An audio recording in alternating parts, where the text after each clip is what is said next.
Hi, I'm Richard Thurlow, one of the assistant coxswains at Caister Lifeboat, and I've been involved in the development of the new boat you see behind me. If you follow me, we'll have a walk through the boat and I'll show you some of the key features and some of the things that we've added in.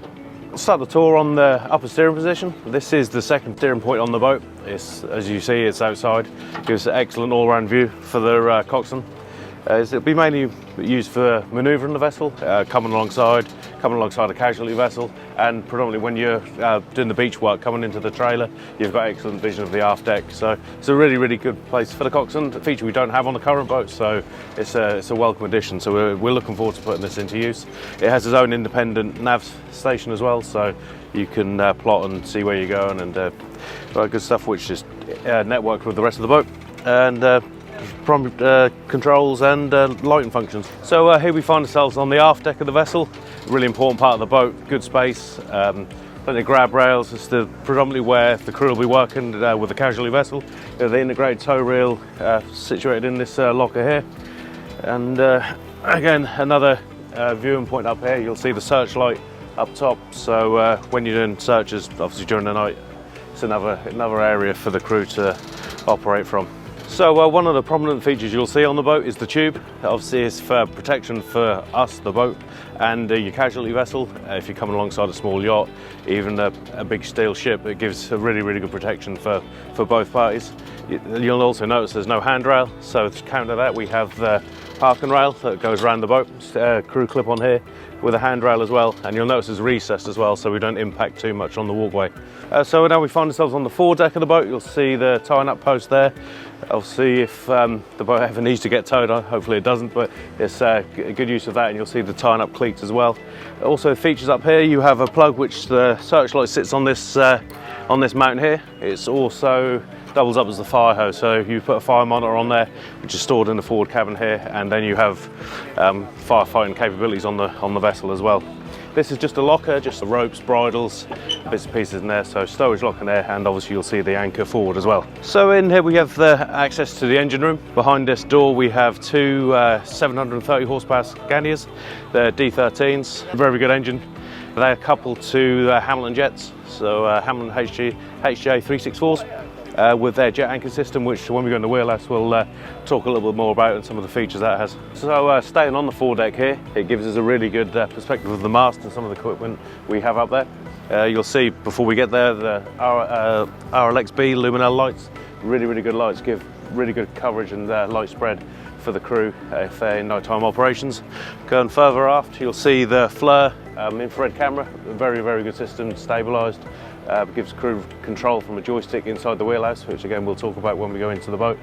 And then up there you see the Ferrino radars and various antennas which power the GPS systems and the boat's navigational equipment. So here we have the main navigation and incident area on the boat. You'll find an MF radio here, VHF, sat phone.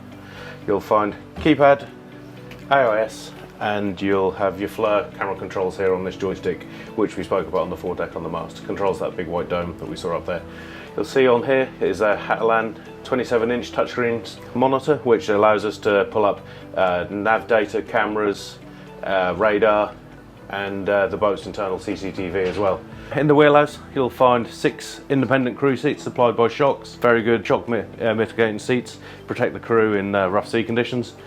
Also you'll find a bench seat for 4 survivors, or 1 stretcher, so stretcher belts and survivor belts if we ever need to get a casualty on board the vessel. This chair here is designed for the first aider paramedic to look after the casualty in this situation here, so really nicely well thought out area. Forward end of the Wheelhouse you'll find obviously probably arguably the most important part of the boat, coxswain's chair and his radio operator and secondary nav next to him as well. On these 3 24-inch screens in the nav suite, you'll see here the currently displayed radar, chart plotter, CCTV. In that configuration is kind of how the boat's been set up now, but you can swap these about on all the screens. So as you can see, the coxswain's got really good visibility of everything that's going on around him in the boat and to the casualty situation. You'll see the armrest mounted controls. This is all the Hamilton equipment, and as we touched on earlier on, the Hamilton jet anchor. So this has got a really clever feature on the vessel, supplied by Hamilton Jet. You basically push a button and the boat holds location, so there's no input needed from the crew, so you can hit that button, the boat won't move 2 meters away from where the GPS has set it. So a really nice feature, and something that will definitely help crew fatigues and in certain situations. So yeah, really good. Up here, close to hand as well, as you'll see wiper controls, GPS, autopilot, which is linked again to the nav system. So any search patterns or things we need to do, we can hit the autopilot and the boat will automatically follow the search pattern. So that's a really cool feature as well. So in developing the new lifeboat for Caister, we had a certain set of parameters which we had to stick to. Station size being one of them. The boat being a beach recovery boat obviously brought certain challenges as well. So we engaged with two companies that we're very familiar with, who are a commercial offshore wind farm background. One of those being Walker Marine Design, who designed the boat, and Diverse Marine in Cowes, who have very skillfully put the boat together. So as you can see, the boat is on the water. It's been launched. We've done our initial trials. It's had its rollover trials, which we've seen. It's had its initial sea trials and endurance trials. All have gone really well. Boat topped out 37 knots, probably 37.5 I think was the top one we saw. We're looking forward to getting it into service around September time after, so we've done some intensive training with the crew.